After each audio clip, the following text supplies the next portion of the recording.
Hello aspirants. जैसा कि UP PCS का प्रीलिम्स एग्ज़ाम अब बहुत ही नज़दीक है और हार्डली 1 मंथ आपके पास बचा हुआ है, तो मेरा एक टास्क इस वीडियो के माध्यम से ये है कि मैं आपको जो इम्पोर्टेंट टॉपिक्स हैं सब्जेक्ट्स के और जिस सब्जेक्ट का जितना वेटेज है उसको डिस्कस करते हैं आज के वीडियो में। तो आज की क्लास में हम लोग यूपी पीसीएस प्रीलिम्स के इंपॉर्टेंट टॉपिक्स पे फोकस करेंगे, हर सब्जेक्ट के इंपॉर्टेंट टॉपिक्स पे फोकस करेंगे। तो चलिए शुरू करते हैं।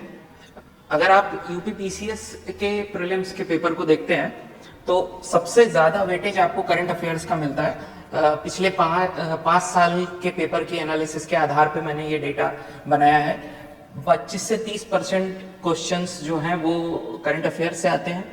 करंट अफेयर जो होता है वो स्टेट करंट अफेयर और नेशनल करंट अफेयर दोनों को कवर करता है और ये इंटरलिंक्ड होता है जो स्टैटिक पोर्शन है उसके साथ कभी कभी क्वेश्चंस में।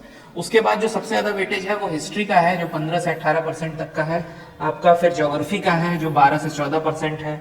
पॉलिटी एंड गवर्नेंस का है वो भी सेम ज्योग्राफी जितना वेटेज है 12 से 14%। साइंस एंड टेक 10 से 12% है।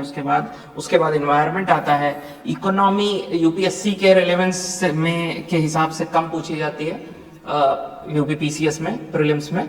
और लास्ट जो आता है वो है यूपी स्पेशल जिसको आप कहते हैं, यानी कि यूपी स्पेसिफिक क्वेश्चंस या यूपी के स्कीम्स और मिसलेनियस क्वेश्चन 6 से 8% के।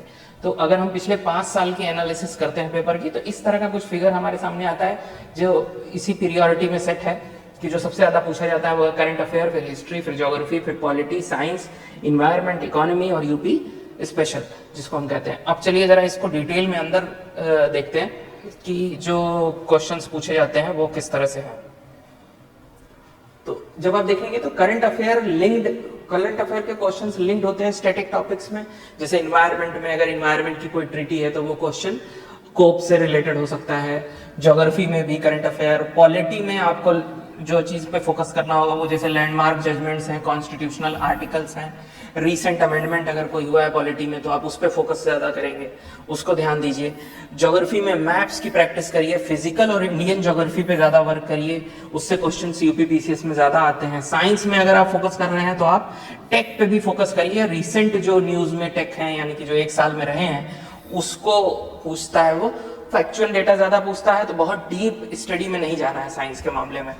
और अगर आप प्रीलिम्स के जो पिछले प्रीवियस ईयर क्वेश्चंस के प्रैक्टिस कर रहे हैं तो वो बेस्ट तरीका है पढ़ने का। अभी जब लास्ट का 1 मंथ बचा है आपके पास तो आपको करंट अफेयर जो पढ़ना है और उसको लिंक भी करना है स्टैटिक टॉपिक के साथ जो आपने पढ़ रखा होगा। और पॉलिटी में आपको रिवीजन करना है कॉन्स्टिट्यूशन का, पॉलिटी का, लैंडमार्क जजमेंट्स का, अमेंडमेंट्स का। ज्योग्राफी में मैप के साथ पढ़िए, उन चीजों को मैप बेस्ड पढ़ाई करिए ज्योग्राफी में। साइंस में आप जो रीसेंट करंट अफेयर है उसको पढ़िए, उसको इंटरलिंक करिए स्टैटिक के साथ भी। और जैसे बायो में अगर साइंस में स्टैटिक पोर्शन पूछता है तो जैसे डिजीजेस से ज्यादा क्वेश्चन आते हैं, विटामिन से ज्यादा क्वेश्चन आते हैं। जो ह्यूमन बायोलॉजी है यानी कि जियोलॉजी जिसको आप कहते हैं उससे ज्यादा क्वेश्चन आते हैं। फिर आप पीवाईक्यू की प्रैक्टिस करते रहिए। अभी के लिए तो यही मतलब इतना ही आप कर सकते हैं जब 1 महीना बचा है कि जो आपने पढ़ रखा है आप उसका रिवीजन करिए, पीवाईक्यू के क्वेश्चंस लगाइए, करंट अफेयर को पढ़िए, उस करंट अफेयर को जो पढ़ा हुआ स्टैटिक पोर्शन है उसके साथ लिंक करिए। और मॉडल पेपर अगर मॉडल मॉक टेस्ट जिसको कहते हैं आप वो आपको मिल सकते हैं तो आप उसको भी सॉल्व करिए लास्ट के समय में, ताकि आप ये एनालिसिस कर पाए कि आप 150 क्वेश्चन में जीएस में आप कितने कर पा रहे हैं, उसमें से कितने सही हो रहा है। 60% एबव होना चाहिए आपका, तब आप सेफली इन होते हैं। तो 60% अगर आप अचीव नहीं कर पा रहे हैं ना जीएस के पेपर में तो फिर वो डाउटफुल वाली सिचुएशन में आप लाई करेंगे कहीं पे कि हो भी सकता है, नहीं भी हो सकता है। ठीक है, तो वैसी सिचुएशन से बचने के लिए 60% आप ले आएंगे तो आप मोर देन इनफ है, मतलब आप श्योरली कह सकते हो कि मैं मेंस लिखूंगा। ठीक है, अब देखिए अगर हम डिटेल्ड में इन टॉपिक्स की तरफ जाएं कि जैसे अगर हिस्ट्री की बात करें तो हिस्ट्री में 3 पोर्शन होते हैं, एंशिएंट, मेडिवल, मॉडर्न, जिसमें से यूपी पीसीएस में एंशिएंट हिस्ट्री पे को ज्यादा वेटेज दिया जाता है, उसमें ज्यादा पूछा जाता है। तो एंशिएंट हिस्ट्री शुरुआत ही हो रहा है इंडस वैली सिविलाइजेशन से, फिर वैदिक एज, फिर महाजनपद, रिलीजियस मूवमेंट्स हो गए जैसे बुद्धिज्म, जैनिज्म, इनको पूछता है। मौर्य और पोस्ट मौर्य पीरियड को पूछता है। गुप्ता एम्पायर है, अर्ली मेडिवल डायनेस्टीज हैं। ठीक है, आर्ट एंड कल्चर है जैसे टेम्पल हो गए, लिटरेचर हो गया, इससे क्वेश्चंस पूछेगा। एंशिएंट का वेटेज यूपी पीसीएस में ज्यादा रहता है। ठीक है, उसके बाद जब अगर आप मेडिवल देखते हैं तो मेडिवल में दिल्ली सल्तनत, भक्ति और सूफी मूवमेंट, मुगल एम्पायर और मराठास और रिलीजियस किंगडम्स जो हैं वो आप कवर कर लेंगे तो इतना सफिशिएंट है। इसके बाद अगर आप मॉडर्न में जाते हैं तो मॉडर्न सेकंड मोस्ट इंपॉर्टेंट होता है, एंशिएंट के बाद मॉडर्न ज्यादा इंपॉर्टेंट है। अगर आप पीसीएस की बात करते हैं तो एडवेंट्स ऑफ यूरोपियन पढ़ना है आपको, किस तरह से ब्रिटिशर्स आए वो पढ़ना है, सोशियो रिलीजियस रिफॉर्म्स पढ़ने हैं, रिवोल्ट ऑफ 1857 पढ़ना है, moderate and extremist revolutionary phases of Congress पढ़ना है, गांधीयन एरा पढ़ना है आपको, रोल ऑफ यूपी, यही यूपी स्पेशल है। तो जब आप स्टैटिक अपना सब्जेक्ट पढ़ते हैं उसी के साथ भी आप यूपी पढ़ सकते हैं, अलग से उसको बहुत बड़ा एक सब्जेक्ट बना के पढ़ने का कोई मतलब खास अर्थ नहीं है। Role of Uttar Pradesh freedom struggle में यूपी का क्या रोल है, किस रीजन का ज्यादा रोल है, उसको आप यही पढ़ सकते हैं हिस्ट्री में। इंपॉर्टेंट कांग्रेस सेशंस हो गए, ब्रिटिश एक्ट्स हो गए और रिफॉर्म्स हो गए। इस तरह से आप अपना हिस्ट्री को कवर कर सकते हैं। हिस्ट्री के बाद पॉलिटी, देखिए पॉलिटी पे मेरे ख्याल से अगर आप पढ़ने की पीरियोडिटी से देखें तो क्वेश्चन हिस्ट्री से ज्यादा आते हैं, लेकिन पढ़ना पहले पॉलिटी चाहिए, क्योंकि पॉलिटी ज्यादा स्कोरिंग होता है, मतलब इनपुट आउटपुट रेशियो उसका बड़ा अच्छा है। आपको जितनी मेहनत आप पॉलिटी में करोगे आपको उतना आउटकम मिलेगा पॉलिटी में। हिस्ट्री में ऐसा नहीं कह सकते, और उसकी वजह ये नहीं है कि हिस्ट्री टफ है या जो भी है, हिस्ट्री लेंदी एक सिलेबस है, एक बहुत बड़ा सिलेबस है जिसमें से बहुत सारे फैक्ट बनते हैं। उतने फैक्ट को कवर करके याद रख पाने में कहीं ना कहीं हर आदमी लैग करता है और नहीं कर पाता, तो वहां क्वेश्चंस आपके पास आएंगे तो ज्यादा, लेकिन आप ज्यादा सही नहीं कर पाओगे। कंपैरेटिवली पॉलिटी में अगर जितने क्वेश्चन आते हैं तो अगर आप 10 में 10 क्वेश्चन आप पॉलिटी के करके आ रहे हैं तो 8-9 सही होंगे। तो जो इफिशियंसी है पॉलिटी की वो बड़ी अच्छी है। तो पॉलिटी में देखिए प्रियम्बल से बात शुरू होती है, प्रियम्बल आपको पढ़ना ही है, आपको फंडामेंटल राइट बहुत इंपॉर्टेंट टॉपिक है, डीपीएसपी आपको पढ़ना है, union executive legislature president PM parliament ये सारा कुछ आपको पढ़ना है। स्टेट गवर्नमेंट का भी आपको पढ़ना है कि गवर्नेंस चीफ मिनिस्टर और स्टेट लेजिस्लेचर कैसे काम करता है।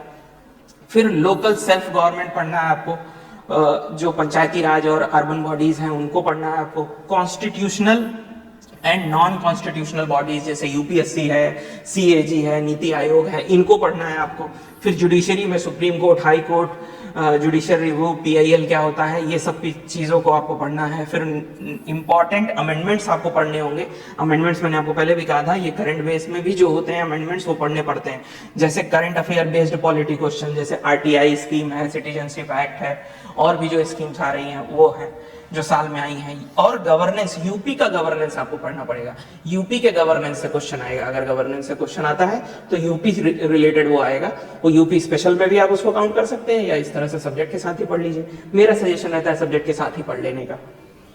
अब जो तीसरा इंपॉर्टेंट सब्जेक्ट है वो है ज्योग्राफी। ज्योग्राफी में फिजिकल, इंडियन और यूपी स्पेसिफिक ज्योग्राफी में मैंने इसको डिवाइड किया है। तो जब आप फिजिकल जो कि कॉन्सेप्ट देता है जो ज्योग्राफी, फिजिकल ज्योग्राफी में ही आपको कॉन्सेप्ट मिलेगा, तो उसमें आप अर्थ का स्ट्रक्चर यहीं से शुरू ही होता है, ठीक है, formation of earth, climatology, monsoons और climate change, cyclone, jet stream से क्वेश्चन आते हैं, ठीक है। पिछले साल भी हमने देखा था अच्छे आते हैं, और कॉन्सेप्ट वाले क्वेश्चन आते हैं यहाँ से, इसलिए यहाँ पे आपको कॉन्सेप्ट भी याद रखना पड़ेगा। और जाहिर सी बात है यही पोर्शन आपका कॉन्सेप्ट देता भी है ज्योग्राफी में। उसके बाद जब आप इंडियन ज्योग्राफी में जाएंगे तो वो ज्यादा फैक्चुअल हो जाता है, मैच द कॉलम, ठीक है, इस तरह के क्वेश्चन ज्यादा आते हैं। तो इंडियन में आपको फिर फिजियोग्राफिक डिवीजन ऑफ इंडिया पढ़ना है, रिवर्स और ड्रेनेज सिस्टम पढ़ने होंगे, क्लाइमेट ऑफ इंडिया, मानसून का सिस्टम पढ़ना होगा, सॉइल, वेजिटेशन और नेचुरल रिसोर्सेज पढ़ने होंगे, एग्रीकल्चर पढ़ना पड़ेगा, minerals and energy resources, coal, petroleum, solar, nuclear, ये सारा भी कुछ पढ़ना पड़ेगा। इंडस्ट्रीज पढ़नी पड़ेगी, iron and textile, transport system पढ़ना पड़ेगा, कम्युनिकेशन एंड ट्रेड पढ़ना पड़ेगा। फिर अगर आप यूपी स्पेसिफिक पे देखते हैं, यूपी स्पेसिफिक ज्योग्राफी में, तो यूपी की रिवर्स आपको पढ़नी पड़ेंगी, ये बहुत ज्यादा इंपॉर्टेंट हो जाता है। गंगा, यमुना, गोमती, सोन नदी, इन सब नदियों से निकलती हुई ट्रिब्यूटरीज, उन सबको भी पढ़ना पड़ेगा। Crops and agriculture of UP आपको पढ़ना पड़ेगा। तो जब आप क्रॉप्स पढ़ रहे थे यहाँ पे, क्रॉपिंग पैटर्न और वो, उसी समय आप यूपी स्पेसिफिक डेटा को ज्यादा याद रखिए, क्योंकि क्वेश्चन वहां से ज्यादा आते हैं।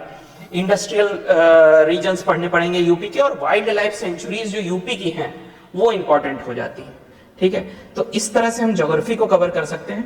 अब आता है इन्वायरमेंट। इन्वायरमेंट में देखिए इकोसिस्टम, बायोडाइवर्सिटी, बायोस्फीयर रिजर्व्स, ये हो गए, नेशनल पार्क्स हो गए, सेंचुरीज हो गई, रामसर साइट्स हो गई, जो लेटेस्ट अपडेट्स हो रामसर साइट्स में वो आपको पढ़ने पड़ेंगे।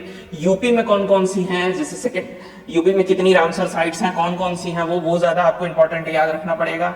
फिर environmental, climate change, global warming तो मतलब मेन टॉपिक ही है, उसको आपको पढ़ना पड़ेगा। यूएन कन्वेंशंस पढ़ने पड़ेंगे आपको, पेरिस की संधि यानी पेरिस एग्रीमेंट, क्योटो प्रोटोकॉल, ये सब मतलब ये जितने कोप्स हुए ना उसको तो आपको पढ़ना पड़ेगा, रेलेवेंट मेन कोप्स तो पढ़ने ही पड़ेंगे जहां पे ये सारे प्रोटोकॉल्स हुए।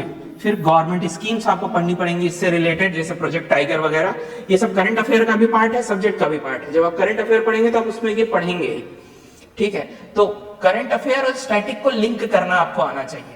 लिंक करने का मतलब यही होता है कि हमने जब प्रोजेक्ट टाइगर पढ़ा तो इस तरह के और कितने प्रोजेक्ट्स हैं उनको भी पढ़ा, ठीक है। डिजास्टर मैनेजमेंट जैसे अर्थक्वेक और वो current affair based environmental questions, वो आपको मैंने बताया ही कि वो गवर्नमेंट स्कीम्स या इनिशिएटिव्स जो है वो करंट अफेयर में ही आ रहे हैं। तो इस तरह से आप इसके इन्वायरमेंट को कवर कर सकते हैं। अगला टॉपिक आता है इकोनॉमी का। तो जब इकोनॉमी आप पढ़ते हैं, बहुत ज्यादा इकोनॉमी के क्वेश्चंस नहीं होते कंपैरेटिवली पॉलिटी और हिस्ट्री और ज्योग्राफी के, लेकिन जो होते हैं वो जैसे planning in India, NITI Aayog, इसके क्वेश्चंस होते हैं। फिर जो आपका बेसिक कॉन्सेप्ट है GDP, GNP, inflation, deflation, repo rate, physical deficit, इनसे क्वेश्चन होगा, तो ये बेसिक हो गया। फिर उसके बाद एक्सटर्नल सेक्टर से होगा और बजट इकोनॉमिक सर्वे हाईलाइट जो होंगे उसकी, उससे होगा। तो ये तो करंट अफेयर में हो गया, ये तो आपको करना ही पड़ेगा, इससे क्वेश्चन आते हैं। फिर यूपी की इकोनॉमी से क्वेश्चन आते हैं ज्यादा। यूपी इकोनॉमी या agriculture, industrial corridors, government schemes, UP की जो है स्मार्ट सिटीज, जो टारगेट सेट किए हैं गवर्नमेंट ने यूपी के लिए, यूपी के सिटीज के लिए, डिस्ट्रिक्ट्स के लिए, उन सबको पढ़ना ज्यादा जरूरी हो जाता है। अच्छा, पीवाईक्यू इसीलिए लगाने को आपको कहा जा रहा है, जब आप पीवाईक्यू लगाएंगे तो आपको समझ में आएगा कि ये यूपी की इकोनॉमी से क्वेश्चन फ्रेम कैसे होता है। वो बिना क्वेश्चन सॉल्व किए आपको समझ में नहीं आएगा। वो कोई ऐसे अगर आपको बता देगा तो आपको याद भी रहेगा, फिर भूल जाएगा। इसलिए जब तक आप खुद सॉल्व नहीं करेंगे, इसीलिए मैं केवल मॉक टेस्ट या क्वेश्चन सॉल्व करने को नहीं कह रहा हूं, मैं प्रीवियस ईयर क्वेश्चन सॉल्व करने को कह रहा हूं। उसका बेनिफिट यही होता है, ठीक है। अब देखिए अगला सब्जेक्ट जो है वो है साइंस एंड टेक, जिसको कहते हैं जनरल साइंस लिखा हुआ है सिलेबस में, लेकिन अब टेक्नोलॉजी भी पूछा जाता है। तो साइंस में क्या होता है, साइंस में सबसे ज्यादा करंट अफेयर होता है, लेकिन स्टैटिक से भी यूपीपीसीएस में क्वेश्चन आते हैं, अच्छे क्वेश्चंस आते हैं। तो जैसे अगर आप फिजिक्स की बात करेंगे तो motion, work energy, electricity, magnetism से क्वेश्चन आ सकते हैं, ठीक है। केमिस्ट्री के question, atomic structure, periodic table, acid basis and salts, polymers, इससे क्वेश्चन आते हैं। ज्यादातर क्वेश्चन बायो से आता है, जिसमें human biology, human body, genetics, diseases, nutrition, plant physiology, इससे ज्यादा क्वेश्चन रहते हैं। बायो से कंपैरेटिवली ज्यादा क्वेश्चन रहते हैं, लेकिन अब सिलेबस में सब कुछ है, आयोग का कोई भरोसा नहीं कि मतलब कब वो ज्यादा केमिस्ट्री पूछ ले या बायो पूछ ले।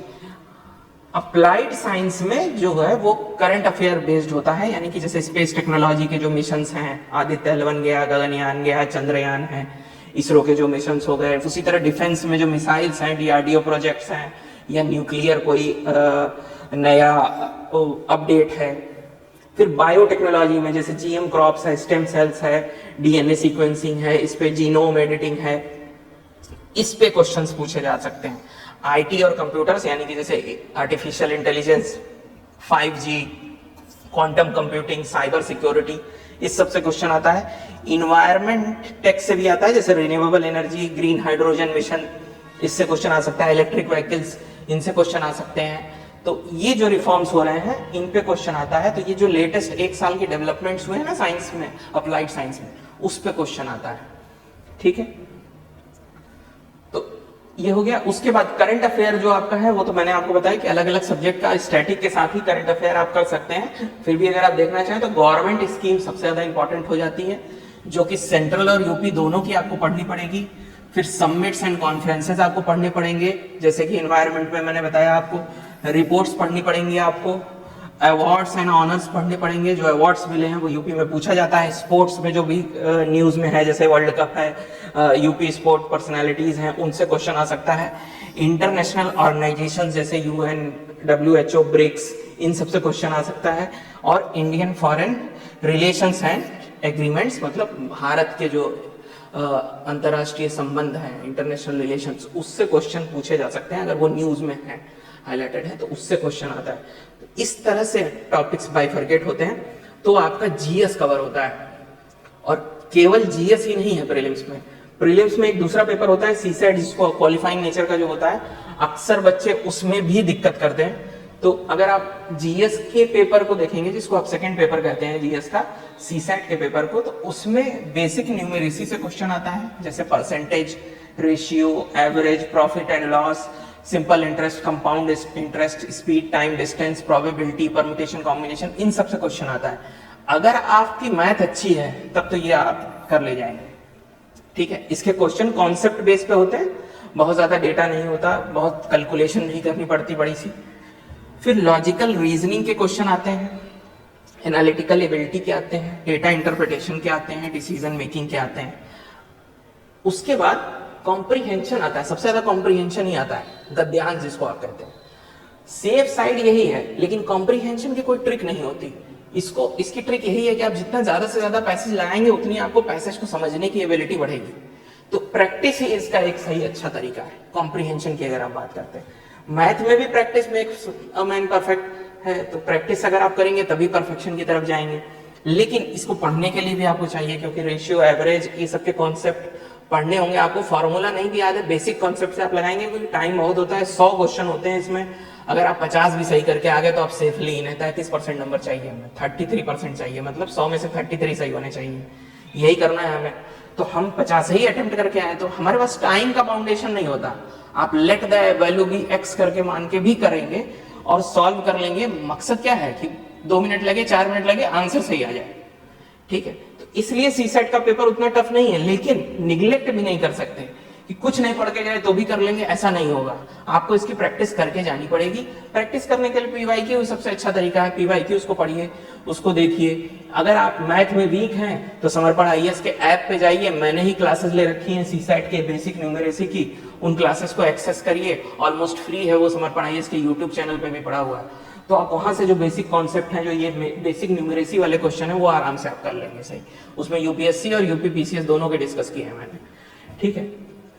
अब आता है जैसे यूपी स्पेशल भी है, सबसे ज्यादा वेटेज कभी कभी इससे बहुत क्वेश्चन पूछ देते हैं यूपी में। तो यूपी स्पेशल मतलब यूपी की हिस्ट्री और कल्चर पूछेगा वो, यूपी की रिवर्स और climate change, crop industry, transport, ये सब पूछेगा। यूपी का पॉलिटी पूछेगा, यानी कि यूपी की जो स्कीम्स हैं वो पूछेगा। इकोनॉमी यानी एग्रीकल्चर और रिसोर्सेज, इंफ्रास्ट्रक्चर यूपी का पूछेगा।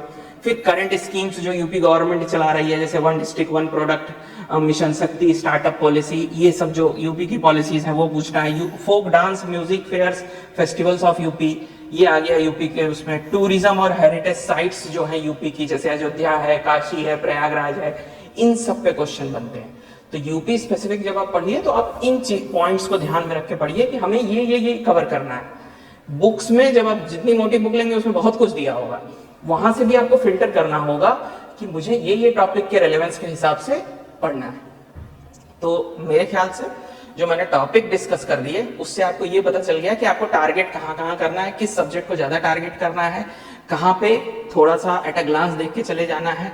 सीसेट को भी ध्यान रखना है, वो भी एक मतलब हो सकता है जीएस अच्छा चला जाए लेकिन सीसेट क्वालिफाई ना हो तो हम उसकी वजह से भी रह जाएं।